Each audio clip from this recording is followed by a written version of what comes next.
Nosotros ya sabes que estamos en una fase de disolución de las Cortes y con lo cual seguiremos trabajando dentro de las posibilidades, pero estamos en un momento de gobierno diferente.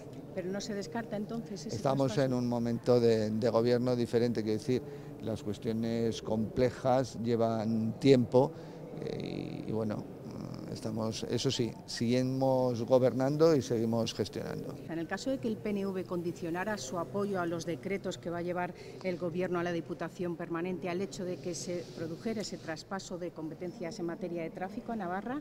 Yo creo que para condicionar la aprobación de un Real Decreto Ley en la Diputación Permanente, yo creo que decretos que se llevarán primero solo se llevarán y solo este Gobierno, y como cualquier otro gobierno responsable como este Gobierno lo es, son reales decretos leyes que por su propia esencia son por urgencia y por necesidad, es decir, una extraordinaria necesidad y una urgencia. En este caso, por cuestiones normalmente de política social.